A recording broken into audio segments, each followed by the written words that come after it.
Olá, eu sou Michel Alcoforado e vamos aqui começando mais um Causcast. Vocês sabem que esse é o podcast do Grupo Consumoteca, onde a cada 15 dias a gente para tudo para pirar o cabeção junto de vocês. Não faço isso sozinho, faço isso muito bem acompanhado de uma trupe. Marina Ruali, sócia e head lá do Grupo Consumoteca, veio. Oi, Marina. Olá, caóticos! Wesley Xavier, especialista em Gen Z, consumo periférico, sabe tudo sobre todos e sobre tudo mais um pouco, também veio. Oi, Wesley. Oi, gente, como vocês estão, caóticos? E Carmela Moraes, que agora, não sei em que momento você vai ouvir esse episódio, para além de entender tudo de TikTok e comportamento, também entende tudo dos Jogos Olímpicos. Você tem alguma dúvida? Você manda uma perguntinha para ela que ela faz. Tu tá em algum bolão, Carmela? Não sou da trupe da aposta, eu só sou torcedora mesmo. Já podia agora cavar uma oportunidade para fazer um publi do Tigrinho. Mas acho que eu tenho muita esperança no Brasil, então não adianta apostar muito, não.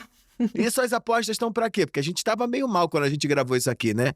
Você tá eu... achando que vai como? Que a gente vai sair como no final? Bem, mal? Pior do que a última? Não sei, eu tô com esperança na ginástica, que hoje tem ginástica, então tô focada nelas. Rebeca, né? Gênia. Rebeca, todas, né? Todas gênias, né? A ginástica masculina a gente não pode falar Já a mesma era. coisa, porque o moço, né, tinha um moço lá bem E racista. o vôlei mas vamos feminino também, hein? Tem chance de medalha. bom. Feminino, né? Verdade, ouvi dizer. Mas vambora. E o surf, né? Não podemos esquecer do surf, É verdade. né? Que se uma hora dessa já deve estar até voltando pro Brasil com a medalha, né? Mas o Medina lá, né? Que deveria repensar suas companhias pra gente poder torcer pra ele com tranquilidade. Voou aí o dia desses. Mas olha, queria dizer pra vocês que hoje a gente tá aqui com esse episódio pensando em ostentação, né? Eu acho que não tem por que ter rede social se você não puder ostentar. E aí, vamos começando essa conversa pensando um pouquinho sobre ostentação nos stories. O que vocês gostam de ostentar? Porque ostentar no feed é uma ostentação que tem que ser de longa duração, né? Ela é uma ostentação que tem que ficar. Sei lá, ostentação das férias, o hotel das férias, o jantar maravilhoso do teu aniversário, aquela roupa chiquérrima que você colocou no casamento da amiga. Isso tudo é ostentação de longo prazo. Mas vamos pensar um pouquinho nessa ostentação de curto prazo. A ostentação de stories. O que vocês fazem, hein, no stories? Vocês ostentam o quê?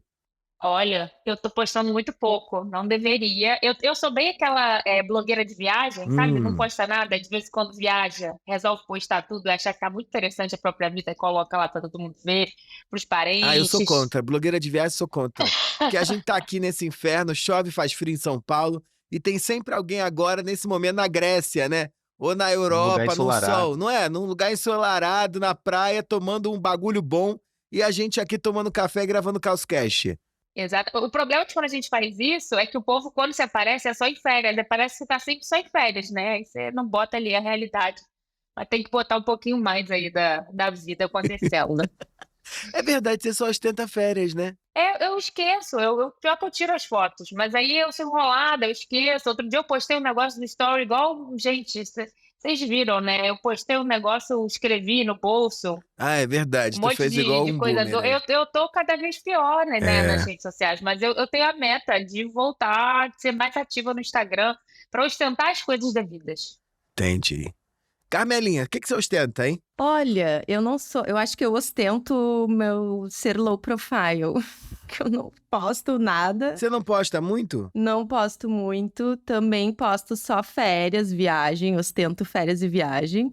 Eu acho que o que eu posto, assim, é comida. Talvez eu ostente comida. Quando eu vou comer uma coisa boa, vou num restaurante bom, eu sempre faço aquela clássica foto ali do pratinho. Mas acho que o que eu mais ostento é não postar. Minha vida Ué, fora então das redes. você é o terror do chefe de cozinha, né? Porque é isso que tem dado, a comida TikTok, né? Que é essa comida que explode na tua frente e as pessoas ficam lá querendo gravar esse momento. E também impacta, né? No outro dia eu vi uma entrevista no Valor Econômico de um chefe falando que ele tinha deixado de colocar macarrão à carbonara, sei lá, penne, sei lá qual era o macarrão, já não lembro.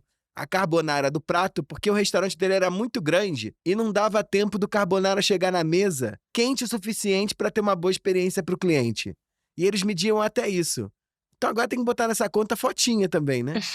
Mas não precisa ser só os pratos bonitos. Eu também posto coisa que eu faço em casa, né? Eu sou humilde, sou humilde. O que você faz aí de bom que é ostentável?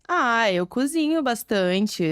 Sei lá, tudo, churrasco, principalmente. Mas não churrasco. sou eu que faço, meu Mas aí marido. ela põe a bandeira do Rio Grande do Sul do lado e canta o hino da Farroupilha. Mais ou menos. Maravilha, e Wesley? Michel, acho que vou muito nessa vibe da Carmela também, assim. Quando Tu eu penso em ostenta tênis, assume aí. Não, tênis não. Acho que não. Acho que tem Não? pessoas mais fortes nesse universo, assim.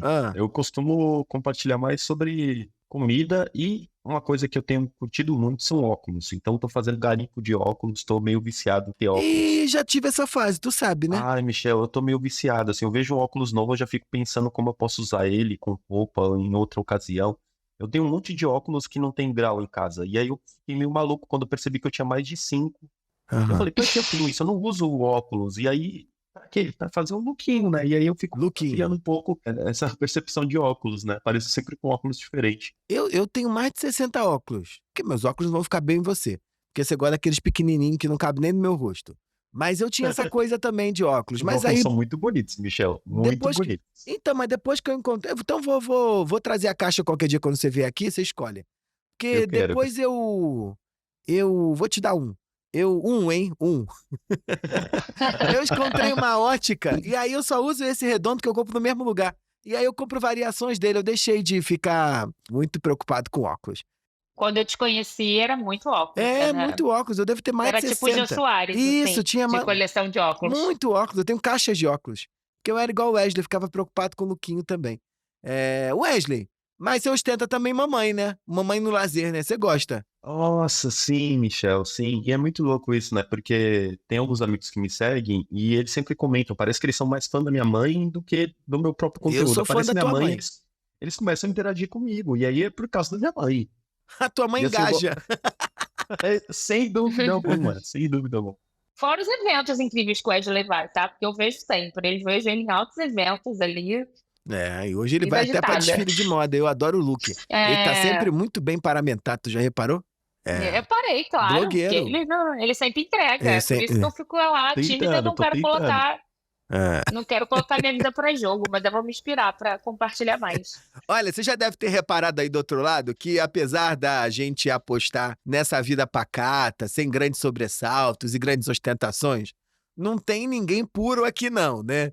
De um jeito ou de outro, seja nas férias, seja no lookinho, ou seja na comidinha que tá comendo no restaurante ou fazendo em casa, a gente tá preocupado de algum modo em sustentar essa ostentação. Mas uma ostentação de jeito muito diferente. Em tempos em que a gente tá sendo convidado a experimentar o luxo silencioso, ou acreditar que bom mesmo é não gastar dinheiro com bobagem em nome da sustentabilidade ou do mundo que vai se apresentar por aí, cada vez mais a gente tem visto uma transformação na forma como a gente se relaciona com esse assunto. Então, se você habita esse mundo de hoje, vive nessa sociedade aqui que eu e você estamos vivendo, nesse tempo, nesse presente, eu tô aqui pra te dizer, você tem que assumir que ostenta alguma coisa. E se isso te faz muito mal, assume e leva pra terapia. Porque não tem como viver em 2024 ou não tem como viver numa sociedade humana sem se preocupar em criar uma busca pela distinção e uma busca pela diferença. A gente já tratou desse assunto aqui algumas vezes ao longo do episódio, né, dessa história toda de episódios aqui do Causcast, mas dessa vez a gente veio te contar que a busca pela distinção ou pela diferenciação mudou. E se mudou, você já sabe, tá mais do que na hora de dar nome aos bois. O boi. Nome aos bois. Marina Roali, o boi mudou de nome? Ou qual é o boi agora? Olha, Michel, o boi de hoje é anel ostentação. Anel ostentação. É isso mesmo, é uma outra maneira de ostentar. Se é que existe outra maneira, né? Sempre existiram várias maneiras de ostentar, mas tem uma no nosso imaginário. Quando a gente pensa em ostentação hoje em dia, facilmente a gente cai naquele lugar de imaginar pessoas com carros de luxo, mansões exuberantes, aqueles relógios dourados, Rolex, aquela coisa assim, né? Que tem muito brilho, que tem muito ouro. E a gente imagina que a pessoa que ostenta muito é aquela pessoa que adora exibir seus luxos materiais, né? E, de fato, ostentar é exibir. Só que o que a gente vai falar aqui hoje é de uma série de narrativas que a gente está exibindo por aí, que a princípio tem um caráter despretensioso, mas não passam de atualizações dessas estratégias para a gente se distinguir num mundo capitalista. Como você reforçou bem, todo mundo ostenta de alguma maneira, todo mundo quer se diferenciar, todo mundo quer exibir, né? A gente quer colocar uma narrativa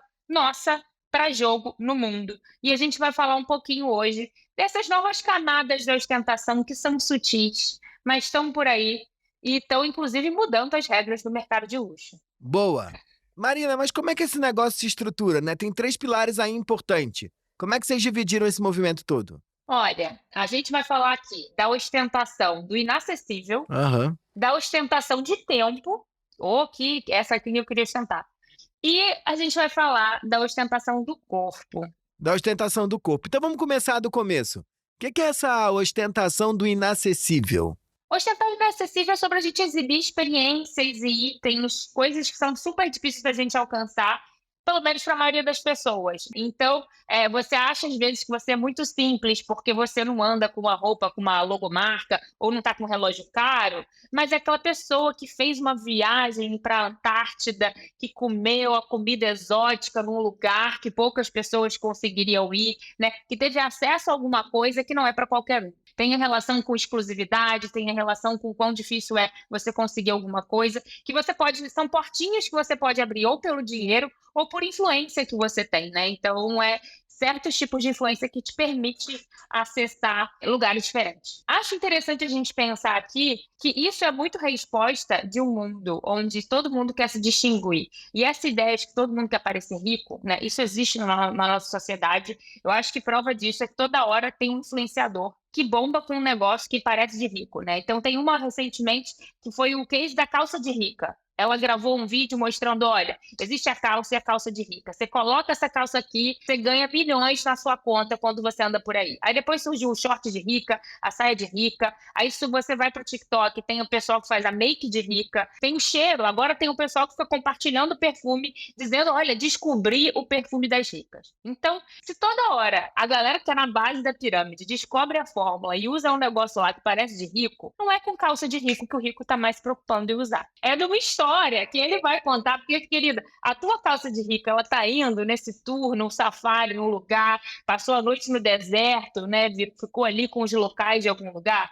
Que histórias pessoais de prestígio você conta para além desse lookinho de rico aí, esse carão que você está fazendo? E acho que tem várias histórias aqui que eu acho que deixam muito claras pra gente isso, mas eu queria até falar que a gente fez esse episódio porque, se você não viu a casa do João Vicente na Vogue, por favor, veja, né? Teve aquele vídeo Vejam que a casa e viralizou. todos os reacts, né? Eu acho que é a sugestão.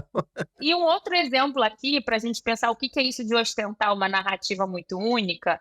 Eu não sei se vocês viram, que eu adoro essa cultura popular da Netflix, que é o documentário do Beckman lá com a Vitória, da vida dele. E aí começa o documentário, tá ele lá na apicultura, com suas abelhas, fazendo seu próprio mel. Então, para um cara como ele, que já tem tudo, de repente ele tem o mel, ele tem um hobby que é muito próprio dele. Então, aqui a gente está falando, sim, de uma ostentação do inalcançável, do inacessível.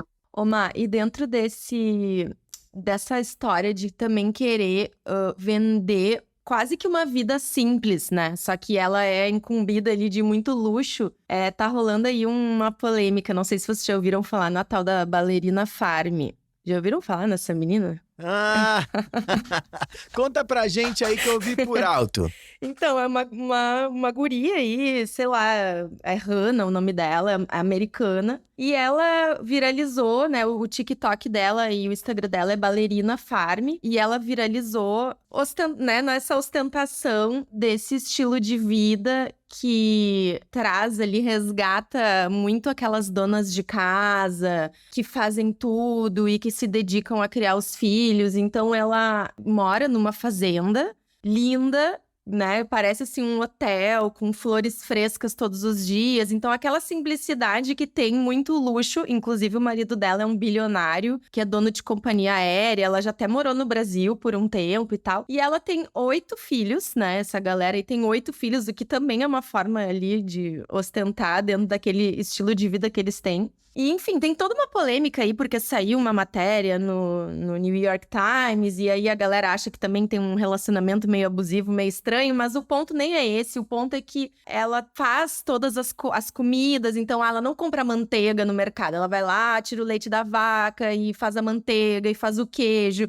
e vai fazer o molho de tomate dela, colhe os tomates e faz tudo com um monte de filho pendurado e tudo mais. Então é um pouco desse lugar de, eu tenho uma vida simples, entre aspas, né? Porque eu moro no campo e eu faço a minha própria manteiga e eu tenho 8 filhos e me dedico a isso. Só que a gente sabe que não é bem assim, né? Que ela só consegue fazer isso porque o marido dela é um bilionário e ela tem ali todos os recursos possíveis para poder manter esse estilo de vida, né?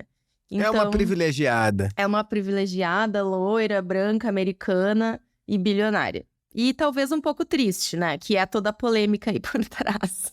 É bom que tem várias especulações dessa história, né? Porque enquanto ninguém sabia que ela era bilionária, todo mundo super admirava essa mulher. Aí, a partir do momento que vem o fator que ela tem dinheiro, ela não cumpre com as expectativas do que a gente acha que alguém tem dinheiro, né? E começaram a problematizar a relação dela, que ela é vítima da relação, que ela tá num relacionamento tóxico. Eu vi que tem a galera ficando analisando os vídeos, porque ela ganhou do marido, gente, eu vi um avental pra catar ovo. E ela pediu uma viagem pra Grécia.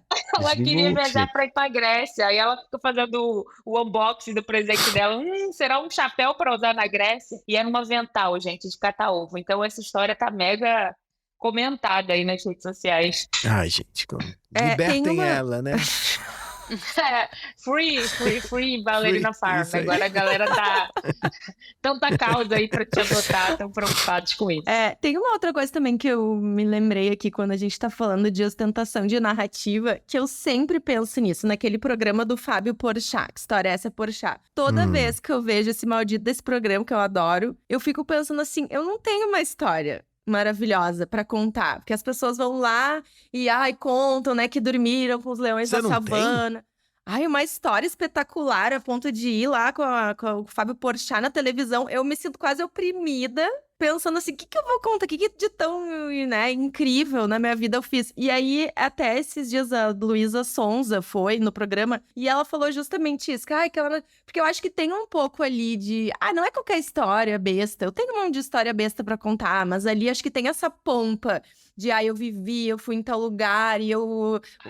O Hugo Gloss contou lá do show da Beyoncé, que a Beyoncé deu uma bundada na cabeça dele durante o show, sabe? Eu não chego nem perto disso. E aí a Luísa Sonza até foi esses dias no programa e falou exatamente isso, que ela não tinha nenhuma história que ela gostaria de contar. E aí quando ela viveu... E como é que ela aceitou o convite, né? Então, daí quando ela viveu essa história... Ela viveu lá especificamente essa história. E aí, assim que ela chegou no hotel depois da história, a primeira coisa que ela fez foi mandar um áudio pro Fábio Porchat dizendo que agora ela estava apta a participar do programa. Qual era a história dela? Agora ficamos curiosos. Gente, eu vi a história dela. Eu achei bem vergonha alheia.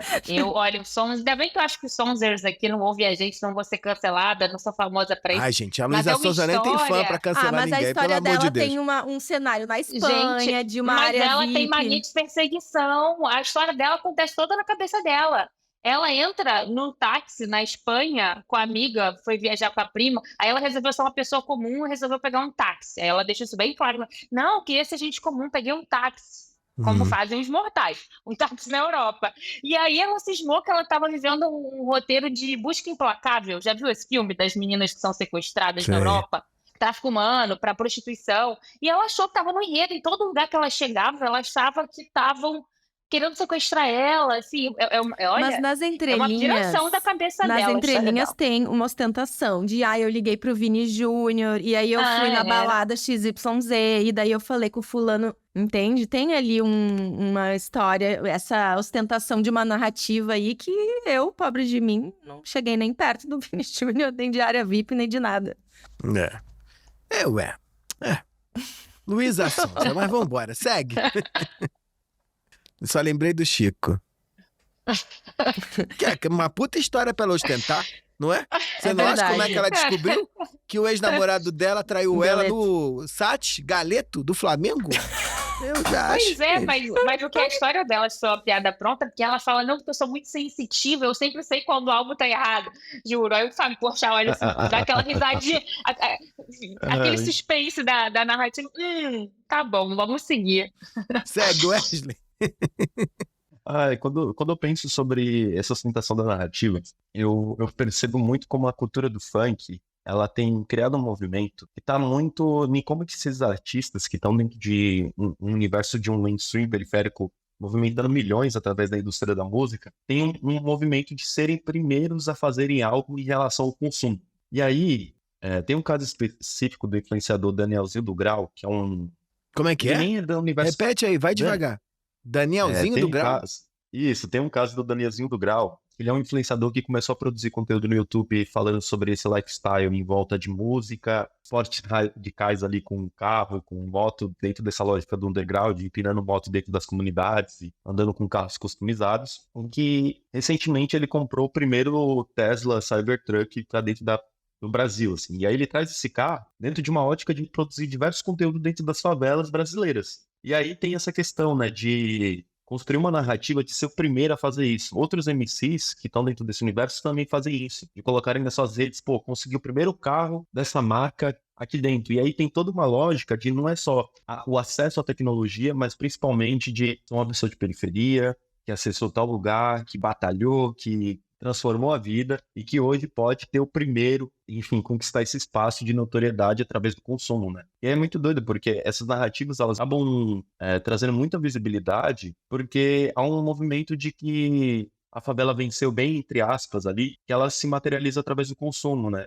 E aí eu acho que diferente desse jogo da distinção das classes médias brasileiras, essa galera tá novamente colocando em frente ali o consumo para marcar que a narrativa dela é diferente da outra e para além dessa lógica de acesso a pessoas, espaços, mas sim o quanto eu posso acessar através do meu poder de consumo. E a lógica dos carros é muito doida, assim, porque esse Danielzinho do Grau, a todo momento ele tá aparecendo com alguma coisa exorbitante dentro da rede social dele, e isso não é lido como uma ostentação supérflua, mas sim como um espaço de conquista do qual um favelado normalmente não acessaria.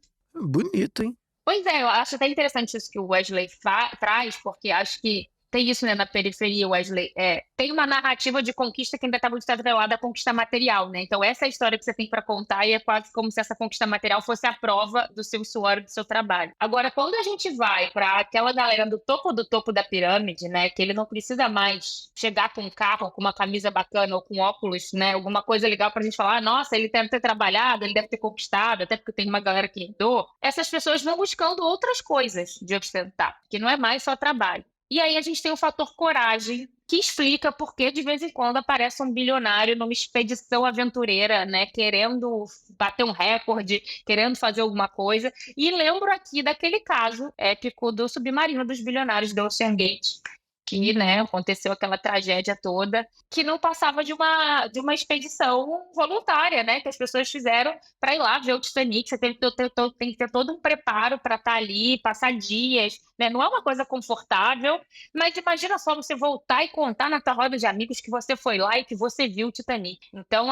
cada um ali pagou $250 mil, né? Então, não é nem mostrar o valor, mas é poder dizer toda a experiência que você viveu para estar ali. Esse povo de bilionário, eles estão voltando, né? Agora voltaram aí, né? Tem um outro grupo que quer ir lá de novo, né? Não posso nem dizer o que eu espero que aconteça. Mas vambora. Dado que aconteceu, já falamos pra caramba de ostentação, mais ligada a essa coisa do inacessível. Agora a gente vai entrar numa segunda dimensão importante, que é a ostentação do tempo, que talvez seja o principal luxo, a principal diferencial nesse mundo, onde todo mundo tem que trabalhar, tem que fazer. Quem não pode, ou quem não precisa ficar fazendo, tá ostentando luxo também. Marina, conta pra gente um pouquinho o que é essa ostentação do tempo. Olha, Michel, a ostentação do tempo é uma equação do que a gente tem da nossa relação com o tempo, que também entra nessa lógica de mostrar que a gente está se distinguindo dos outros na sociedade. E aí a gente vem mapeando, a gente tem feito uma série de estudos, eu adoro quando a gente faz estudo com galera rica, sabe? Porque a gente acessa coisas, vai desvendando. E recentemente a gente trabalhou para uma marca de investimentos, a gente precisava falar com aquela galera que a gente chama de agargalhada, né? Que é o povo que tem tantos aplicados, que tem dinheiro mesmo, né? Não é aquela galera que acha que tem, é quem tem mesmo. E aí, a gente vê que está acontecendo uma mudança no arquétipo do que é ser o rico, né? Da pessoa bem-sucedida. A gente viu por uma série de anos em filmes, em séries, né? No lugar, aquela imagem do rico, aquele bilionário, dono de uma grande multinacional, como aquela pessoa que fica imersa na gestão do seu próprio império, está constantemente ocupado com isso, né? Não entra nas trivialidades da vida e aí não consegue desfrutar do teu próprio patrimônio, né? A gente viu muito essa narrativa, a gente teve essa era da vida workaholic, só que no mundo onde a narrativa do bem-estar ela vem ganhando cada vez mais peso, hoje tem uma lógica do rico bom vivant, né? E aí é um pessoal que não pode parecer desocupado, que esse também, Deus me livre de ser desocupado, mas assim, eles ostentam essa questão do gerir o próprio tempo, né? É por isso que a gente vê muito esse discurso de mentor, de guru, de gente que fala de produtividade. Então, eles têm que falar que eles trabalham muito, né, que eles rendem, mas ainda assim eles encontram tempo para a própria família, tempo para um lazer, tempo para se cuidar. Então, a gente fez esse estudo que a gente tinha que falar com toda uma galera aí que tinha milhões aplicado, e sempre quando eles iam falar de si, eles tinham essa coisa, não, mas o tempo para a família eu não abro mão, eu consigo, é sobre gerir. E era muito interessante como todo mundo falava essa lógica do gestão, porque quando você arruma tempo, não é sinal de que, né, você está à toa, mas é sobre eu sei gerir bem meus recursos, e não é à toa que de vez em quando viraliza aí um povo milionário que fala, e todo mundo tem as mesmas 24 horas no dia, né? Se você souber organizar, você consegue realizar tudo.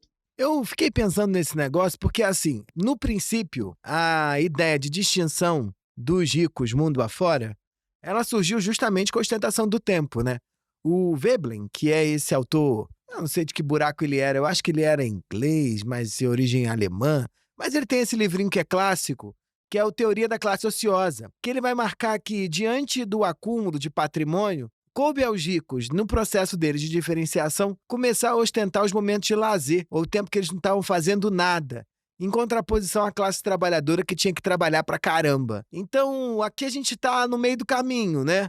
O meio do caminho onde o rico é aquele que trabalha, mas é aquele que tem tempo pra aproveitar a vida também, que vai dar nesse bom vivan. Wesley, na periferia, hein? Como é que o pessoal tá inventando essa coisa da ostentação via bom vivan? Michel, eu fico muito pensando aqui nesse movimento da galera que tá, os ricos emergentes, né? Saem aí das classes B para C, vão subindo, e é muito doido como o processo de consumo, ele tá muito atrelado nessa construção de bom vivan, né? Dessa nova identidade. E aí eu percebo muito uma aderência, principalmente ao acesso à alimentação, e aí a alimentação em diversas categorias, desde experiências a experimentar novos produtos, e também uma lógica do acesso ao lazer sem peso, né? E aí eu acho que entra numa discussão de como pessoas de periferia no geral acabam vivendo uma lógica de dualidade entre eu trabalho ou eu aproveito e celebro o lazer, o esforço, colher os frutos do meu trabalho. E aí essa lógica de pensar o que é ter uma vida boa dentro das periferias é atravessada por uma lógica de que você já garantiu o básico em diversas questões, e você quebra um pouco essa percepção da subsistência, né? Então, o virar a chave entre deixar de sobreviver para viver, ele passa muito pelos acessos do consumo, querendo ou não.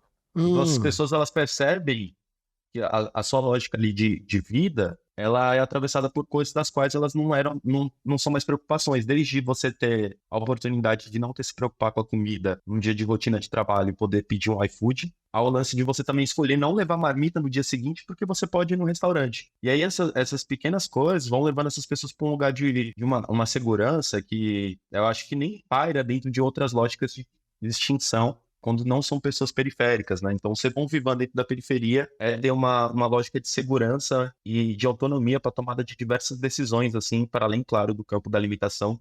Eu trago isso até por causa de um case pessoal. Hoje eu tenho uma liberdade maior para pensar sobre o meu trânsito nos espaços. E quando eu penso no trânsito, a questão da limitação é uma coisa que bate em mim, né?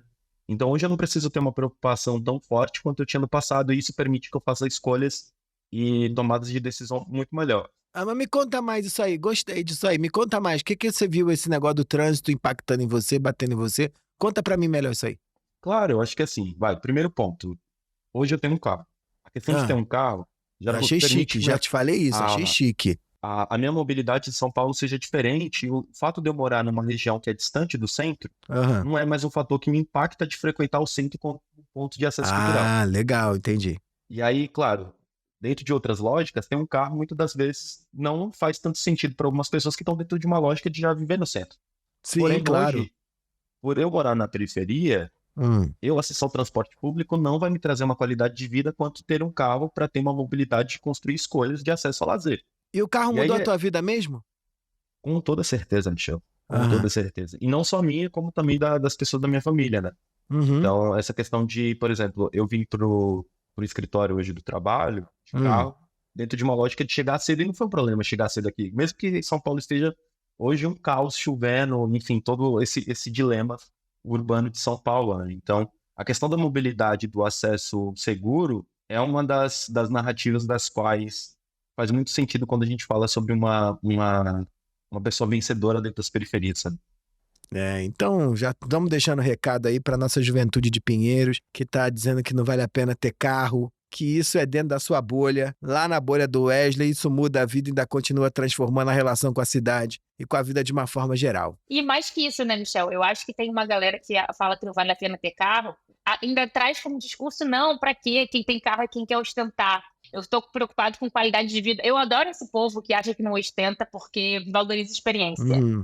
Né? Como se, não, eu não gasto com roupa cara, mas vai em restaurante caro, mas viaja para lugar caro. Então, é ostentação também, né? É uma maneira de você exibir que a gente está numa sociedade do consumo, mas onde a gente escolhe botar nosso dinheirinho, ou assim, tá todo mundo construindo aqui um selfie que vai estar contornado dessa questão, né? E a gente vê, então, uma redefinição da riqueza, né? O que acontece é que a riqueza, ela já não é mais medida só por esse acúmulo de bens do que a gente tem, né? Do quanto você tem na conta. Inclusive, quando a gente faz estudo de classe no Brasil, e aí se você não assistiu, tem um dos nossos episódios que é o mais ouvidos aqui do podcast, que é o Miopia de Classes, é que a gente precisa de certos demarcadores, né? Então, como o Ashley falou, às vezes, os primeiros demarcadores que você sobe na vida no Brasil é ter carro, tem plano de saúde, estuda em escola particular, começa a viajar para fora, você tem clareza ali que você está subindo nessa pirâmide da classe social. Só que chega um lugar, né? Chega um ponto que as pessoas estão no topo, todo mundo já tem isso. E aí são outros códigos que vão te diferenciar. E é por isso que as pessoas precisam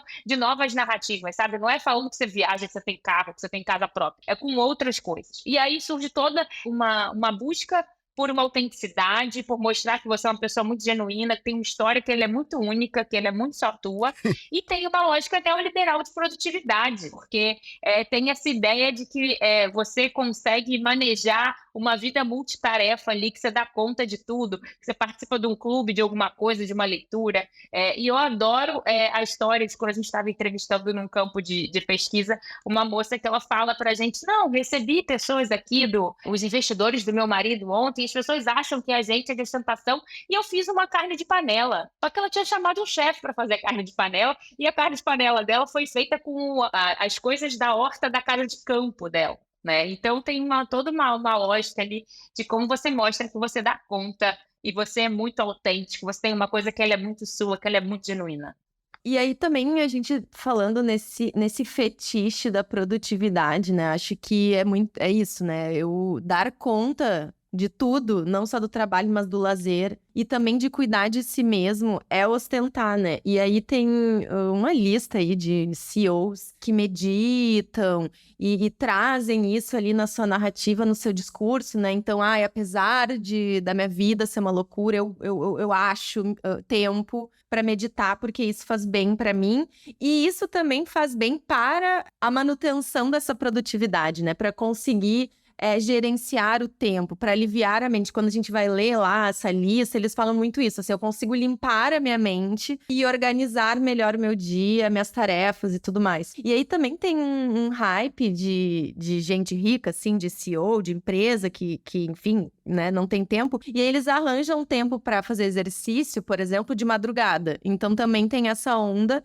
de gente que pratica atividade física na madrugada. E aí eu também vi esses dias uma matéria que falava que os Faria Limers lá, os CEOs da Faria Lima, nos seus intervalos ali, jogavam beach tênis, pra fechar negócio, né? Pra fazer networking ali. E daí eu até vi que agora não é nem beach tênis mais, é o tal do pickleball aí, que também... Pickleball, né? que é o novo beach tênis.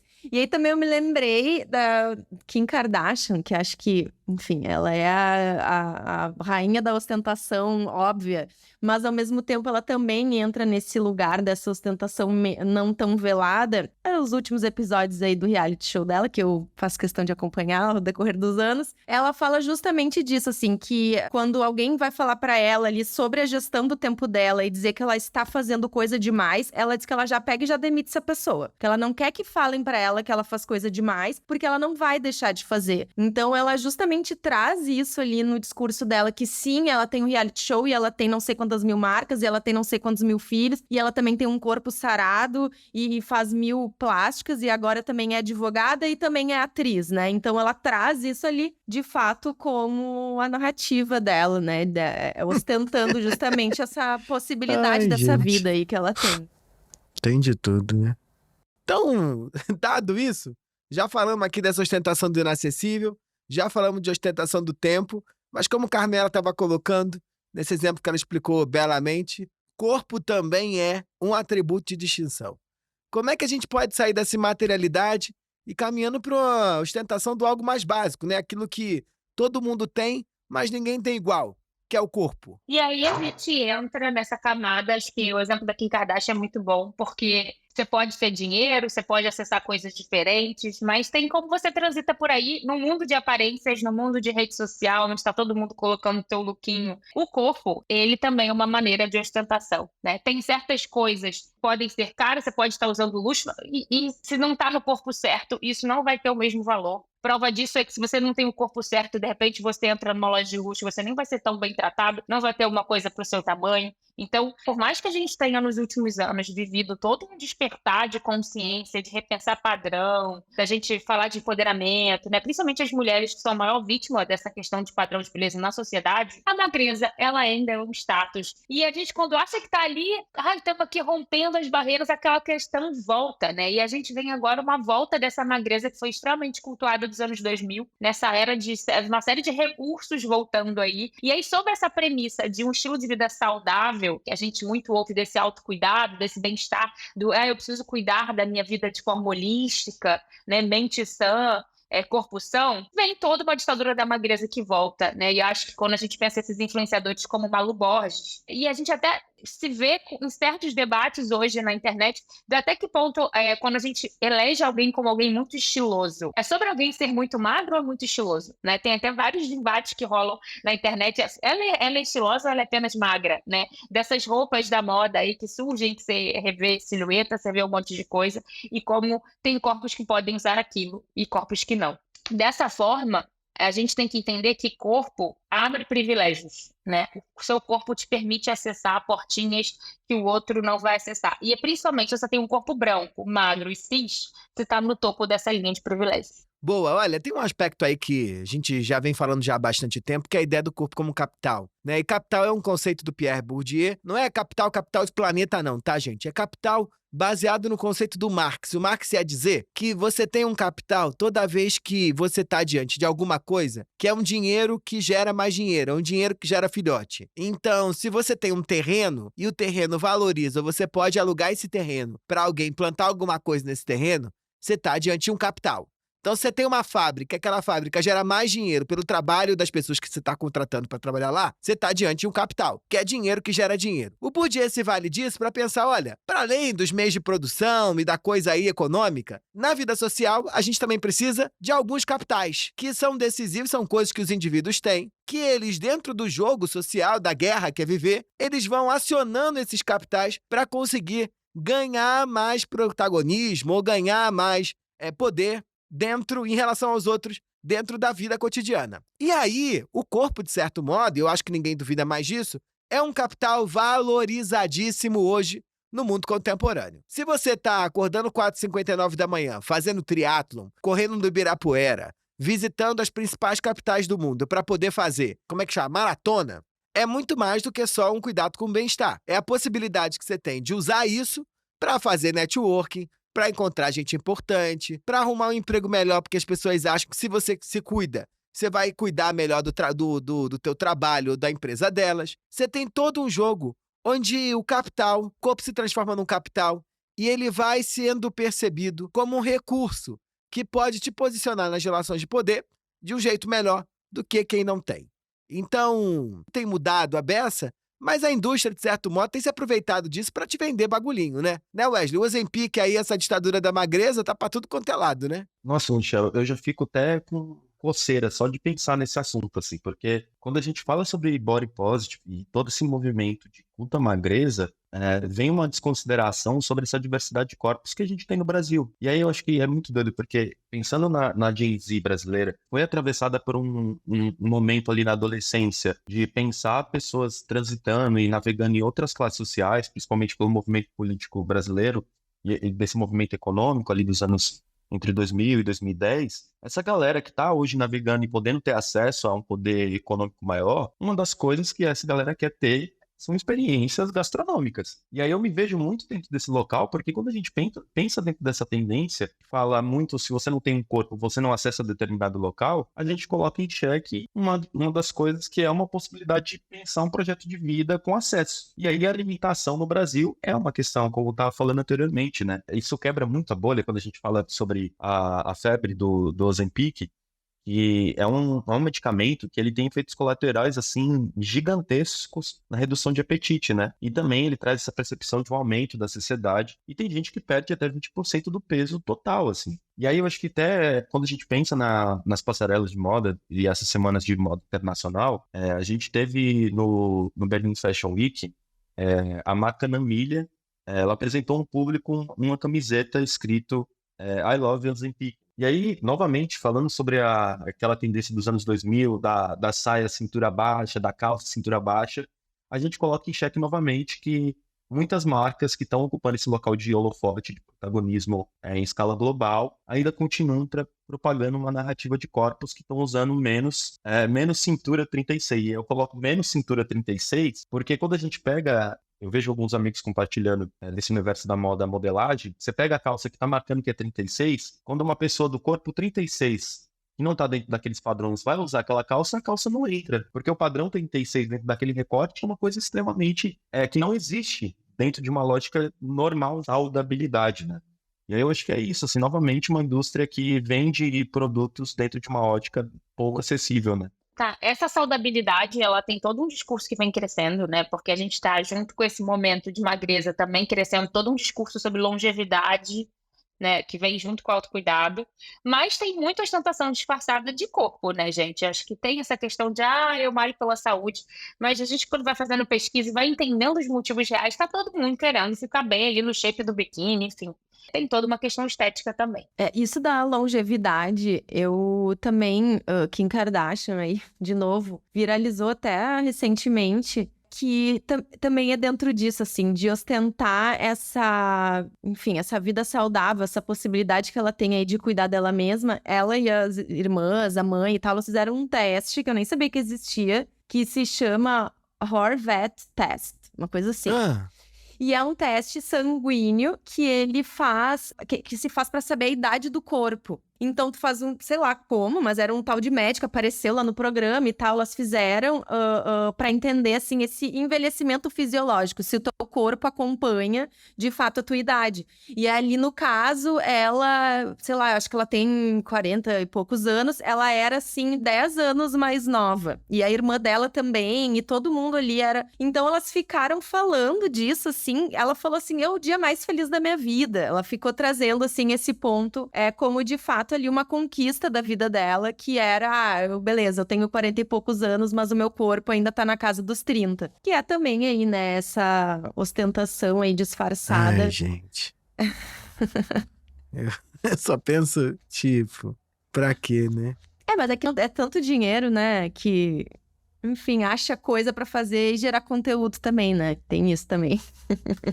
Aí tem também uma moda, né? Uma tendência aí que se chama Atlux, né? Que o relatório JWT aí trouxe muito dentro desse lugar, desse exercício físico aí mais luxuoso. Enfim, aí acho que a gente tem um monte de exemplo de academias e tal, mas tem um lugar que eu nem sei como é que fala, se é uma academia ou o que que é um centro de wellness, né?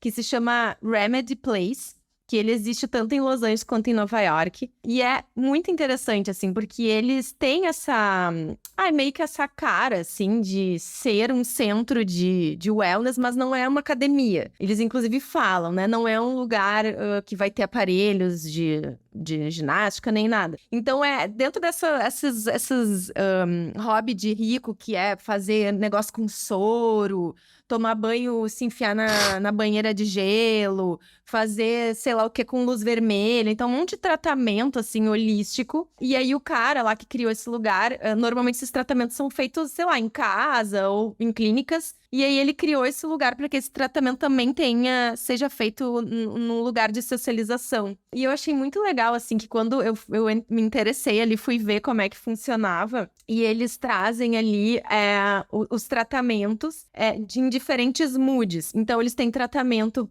para tempo. Então, ali que, sei lá, quais são os tipos de tratamento, mas que ajuda a gerenciar o tempo, a pensar o teu tempo e a cuidar dessa parte da tua vida. Tem também tratamento para estresse. Tem tratamento para desenvolvimento, para growth, para crescimento, para aparência e também para saúde. Então, essa academia aí holística com diversos tipos de coisas que se faz com essas temáticas aí, que eu acho que é bem dentro do que a gente falou, dessa ostentação da produtividade e tudo mais. Tá mais um clubinho aí de ricos que tem nos Estados Unidos. São muitas atividades, né? A academia normal, ela tá ficando coisa de classe média, né? Porque o rico mesmo, ele tem 50 mil atividades, clubes, é isso, clube do bem-estar. Vai ganhando outras roupagens e vão surgindo esses esportes da moda, né? Que estão surgindo agora. Uma vida fitness aí que vai te colocando nesse lugar. E aí, de repente, você ter um smartwatch que mostra que você corre, que você faz aquilo, qual é o teu pace, é tão ostentação quanto ter um Rolex no braço, né? Depende da narrativa que você quer contar. Mas a própria academia, assim, que tu tava falando, né? Então tem também essa onda aí de academias de luxo. No Brasil, eu sei que tem duas que se posicionam desse jeito, que é uma que é francês, né? Desculpa meu sotaque, essa Le 5 Gym. Que toda preta, minimalista, sofás de couro, luz escura. Então tem ali, Os famosos vão lá, né? Os famosos vão lá, tem todos os equipamentos melhores do mercado e tal. E tem também a própria Biorritmo, que eu acho que ela já entrava nesse lugar aí um pouco de academias mais caras, mas ela tem um novo posicionamento, inclusive tem um vídeo, campanha deles, que eles trazem justamente esse título Build Your Power, né? Então, toda a campanha ali, ela traz, assim, não dentro desse discurso de, vamos lá, todo mundo tem que fazer exercício porque isso é bom pra saúde. Não, né? Ele traz muito ali, você escolhe o seu poder, né? Tu é responsável ali pelas suas escolhas e muito mais dentro desse lugar de produtividade do que, de fato, saúde. Ô Marina, e como é que isso impacta o mercado, hein? Porque você sabe, né? Se a cultura muda, as marcas vão ter que se mudar também, porque cultura e consumo estão diretamente conectados. Como é que isso impacta, hein? Olha, Michel, eu acho que a mensagem que fica é importante a gente deixar aqui, que a gente andou toda nessa vibe de falar de luxo silencioso, né? Tem essa moda aí do pessoal falar que estamos mais minimalistas, saímos da pandemia focando no que importa. E o que a gente traz aqui não cai nessa conversa, porque tem várias formas, tem toda uma narrativa aí de como ostentar. Tem um estudo bem interessante da Bain Company, que mostra que o mercado de luxo nos últimos 5 anos cresceu 18%. Então, a gente está aí num cenário de desigualdade, mas quem está na ponta está lá gastando, está lá movimentando, né? Tem toda uma previsão de que esse mercado movimente no mundo 133 bilhões até 2030. E junto com isso, a gente vê um avanço não só da gente pensar que o mercado de luxo é o carro caro, é o iate e é a bolsa de luxo, né? Mas é todo um mercado, um segmento de experiências, onde a gente consegue, através delas, fazer essa ostentação daquilo que é inalcançável e que história a gente vai poder contar. E mesmo se você não é um consumidor de luxo ou de uma marca de luxo, como que isso vai no nosso dia a dia, né?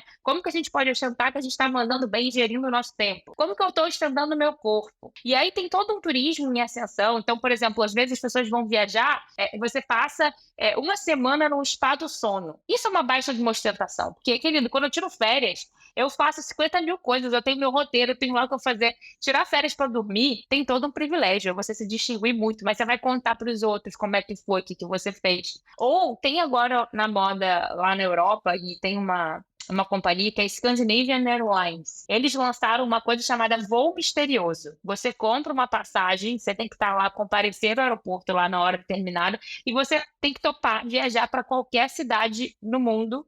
Acho que eles fizeram primeiro na Europa, imagino que tem um raio localizado. E aí você tem a passagem de ida e de volta, mas você meio que te largam lá e você descobre, sem reservar nada, Eu sempre quis desbravar fazer um lugar. isso. Acho muito legal. Então, isso é bem legal, mas tem todo o privilégio e tem uma narrativa, né? Porque a Total. graça é você contar. E aí eu vi que o primeiro voo inaugural que fizeram, as pessoas saíram da Dinamarca e elas foram parar numa cidade na Turquia. E não era assim, Istambul, Capadócia, era uma cidade do lado B do turismo e você tinha que se virar ali e viver todas essas experiências. Então, é um mercado criando essas experiências que faz com que você surja com uma história muito interessante para contar. Porque é dessa maneira que a gente vem se distinguindo e vem, né? Conseguindo ostentar na sociedade, no mundo de hoje. Boa! Sendo assim, vamos seguindo, hein? Tá mais do que na hora da gente ir pro Joga na Roda.